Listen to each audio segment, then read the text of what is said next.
Hey, what's up, guys? Welcome to the All Out Baseball YouTube channel. My name is Guy Lynam. This is episode number 3. We really thank you guys for watching episode 1 and 2. And if you guys can share this with your friends and your family, we really appreciate it. Videos are tough, but we'll get better at them. We're just going to keep going here, and we're going to share as much information as possible. And eventually we're going to get into actually live hitting, teaching, training, and all that good stuff. So we have a lot of great things planned for this channel. We're just going to start, pretty basic here just to get used to it. As I promised, Coach Mascara from St. John's University is going to join us on this channel today and talk about college recruiting and what he looks for from baseball players and what most coaches look for in baseball players and in the recruiting process. Before we get to Coach Mascara, I'm going to go over 3 aspects of baseball players that I think is very important in their process, but it starts at a young age, and we got to make sure as parents and coaches that we're on these guys about these 3 aspects. It's accountability and making excuses. It starts with us as parents and coaches. We cannot allow these guys, these players, to make excuses, and we need to make sure that they're accountable for their actions. Last night, I sent out a tweet about accountability starting at a young age, and I think it's extremely important. And the reason why I sent that out is, last night when my son struck out, and which is fine. I mean, it's part of the game, But after the game, I talked to him about striking out, and all of a sudden, he tells me it wasn't a good pitch, So that's when I have an issue. So I laid into him a little bit about that, and I don't want to hear that it's the umpire's fault. It's nobody's fault but yours. You didn't swing the bat. This pitch is too close to take. See, now if I allow that to happen and I go, you're right, ball was outside, and you should have took that pitch. It's okay to that you struck out. I mean, the thing is, it is okay that he struck out, but it's not okay that he blamed it on the umpire. And that's what I have a problem with. And I explained that to him. Strikeouts are part of the game and all that stuff. But coming back to the dugout or after the game when I ask him, why didn't you swing at that pitch? Oh, well, it was outside. It was a ball. Come on, man. That's not a ball. It's a strike. The umpire called it a strike. So if the umpire calls it a strike, that means it's a strike. So you swing the bat. I'm not going to allow him to make excuses, and I expect the parents out there, that play for us and other parents out there that really want the best for their kids. I would not allow that to happen because that only, it just creates a monster, and before you know it, you're going to have a tough time dealing with your son because he's always going to want to point fingers, just not in baseball but in everything else. It's always somebody else's fault. It's never his fault. And if we allow that to happen, it's just going to get worse and worse. So we got to make sure that these guys are accountable for their actions no matter what they do. Do not let them pout. Do not let them cry. Do not let them slam their helmets. Don't let them slam their bats. I'm telling you, you're going to say, oh, well, they're only such and such age. They're only such and such age. Well, how long are you going to say it's only such and such age? Before you know it, you got a 15, 16-year-old kid that nobody wants to play for him because he doesn't take accountability for his actions. He's always making excuses when things don't go his way. He slams his helmet. He slams his bat. People are afraid to talk to him because we're talking about good players here too, guys, just not, bad players. I mean, there's good players out there that slam their helmets and slam their bats, and coaches are afraid to say anything to these guys for the fear of what? That they're going to quit or your team's not going to be that good or whatever. It's more important to develop young men first, and when you develop young men, you will create a good baseball player. When the mind's right, it's able to work on the baseball field. I would much rather have a great young man than a great baseball player because I know after training, and developing that player from the inside out, that we're going to ultimately have a great baseball player and an awesome young man. And that's the difference between training and developing that we're going to touch on as well. I'm not going to go too far into this, but there's a big difference between training and developing. Developing a baseball player and a young man is going from the inside out and not just worried about the physical skills. That's training. Nobody wants a trained athlete. Everybody wants a developed athlete, meaning that their mind's right, they're good young men, they do good in school, they shake people's hand, they look them in the eyes, That's the most important stuff, that they're able to carry themselves well. They don't act up on the baseball field. Nobody wants to be around that guy. It's a selfish guy, and that's the other thing that we're going to touch on here in a minute. So make sure we understand the difference between developing and training. Training, guys that just train are going to turn into robots. That's on the pitcher's mound, that's hitting. They're going to be just robotic, that doesn't transfer into the game. So let's make sure as coaches and parents that we understand that we must develop these guys from the inside out, make these guys good young men first and baseball players second, starting with accountability, not allowing them to make excuses. Now, selfishness is a whole nother topic that we're going to touch on right now. Selfish baseball players are guys that are only worried about their stats, only worried about themselves, only worried about if they went over 3, only worried about if they went over 2. Anytime my son goes 0 for 3 or whatever, we're going to talk about the positive thing is that your team won, or, hey, man, you hustled down the line, you hit that ball hard. You can't control what the other team does. You can control hitting the baseball hard. And then, let everything else fall into place. But the 0 for 3 stuff and always worried about your stats. Nobody wants to be around the selfish baseball player.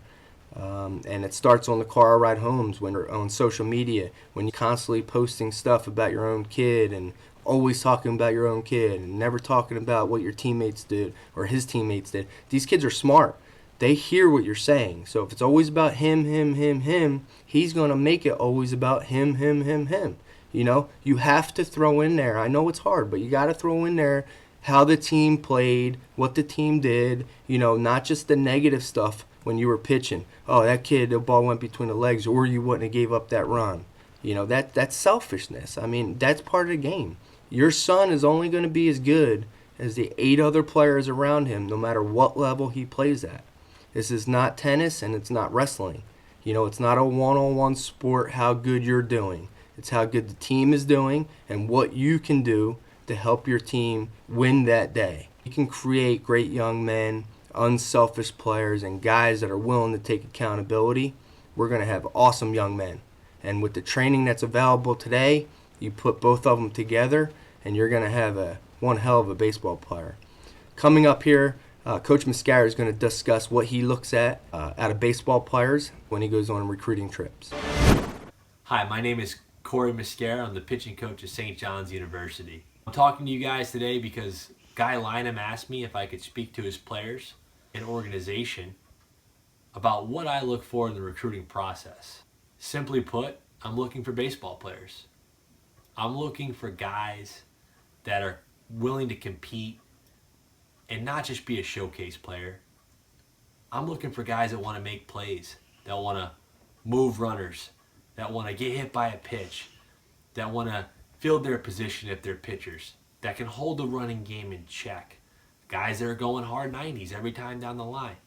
There's nothing worse than going to a baseball game and maybe you're a recruiter and you drive 3 or 4 hours to see a kid, and you're looking to see one kid on one team, and every time he gets up he gets walked, or no one makes pitches to him, and he's been up 3 times and you really haven't had a chance to see the kid swing the bat yet.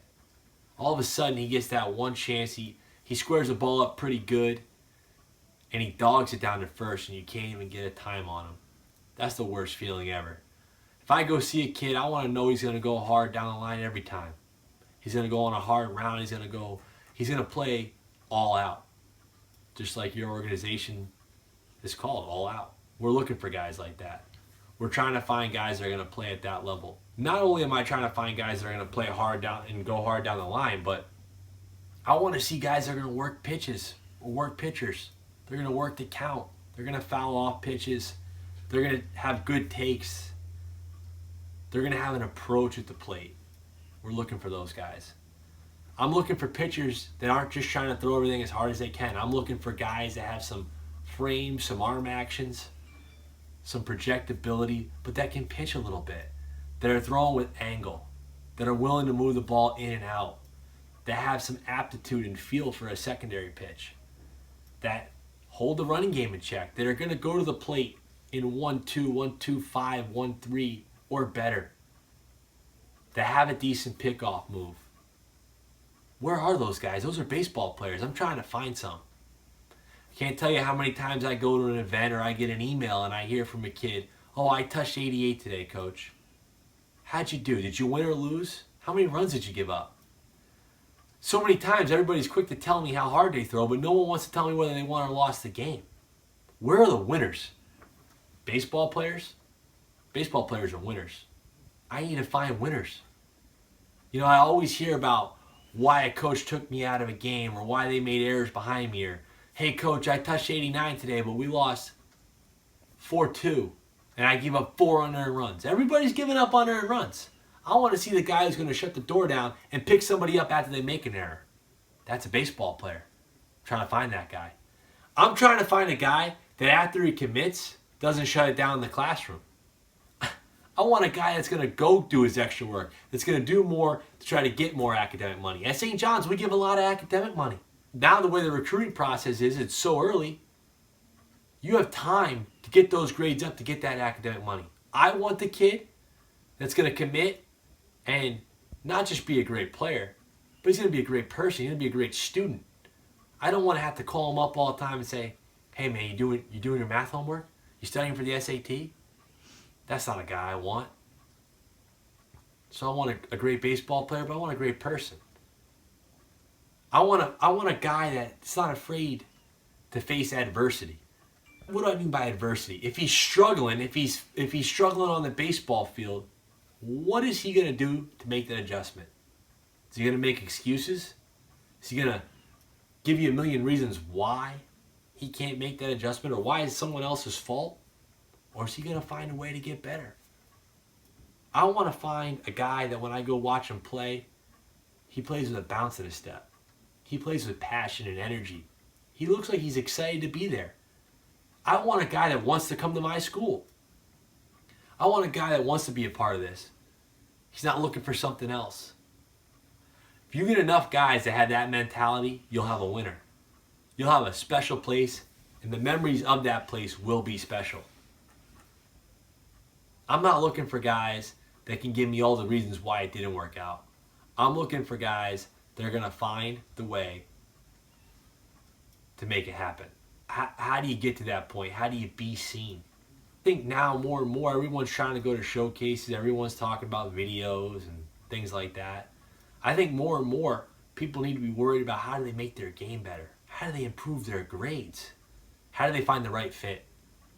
You know, everyone wants to talk about, "Oh, I'm going to this school," or "I'm going to that school," or "this school's recruiting me." Why don't we talk about the right fit? What is the right fit? I want guys that want the right fit. I don't want guys that want to tell everybody what school they're going to. The right fit is finding a program where there's a good relationship with the coaching staff, where you've developed a good relationship with your coaches, where you feel like the culture and environment of that program fits what you're looking for, where you go somewhere in the school meets your academic needs. You fit into the academic standards of that school, where you're going to get a great education, where you're going to get academic support, where there's a location that you're looking for, size of the campus, distance from home, chance to play early in your career, guys at that position. That's what you need to be looking for in the right fit. Not how high the school is ranked, or, you know, what the name of the school is. Because so often when guys pick schools based on that, it doesn't work out the right way. All the other factors come into play. So when I'm looking for in the recruiting processes, a guy that values that. Because when you have people that value the right fit, and they put the right fit above the name, then generally it's going to be the right fit. You get what you put out. I want baseball players, so I want guys that are going to put out that vibe into the universe. I want guys that are going to be mature and responsible, and they want to be successful, not just in baseball, but in life. So if that's what I'm looking for, hopefully I'll find guys that are looking for that too, and it'll be the right match. That's the right fit. Guys, thank you for your time today. I'm sure I'll be back soon. This YouTube channel. Wish you guys the best of luck in your season coming up, and I'm sure I'll see you guys out there at games. Go Johnnies. Thanks again to Coach Mascara. We really appreciate your time. That's such valuable information. Hopefully you guys listen, pay attention. If you guys have any questions or comments, please hit the subscribe button and follow us on Twitter at All Out Baseball. And you can follow Coach Mascara right here on Twitter at Coach Moose 31.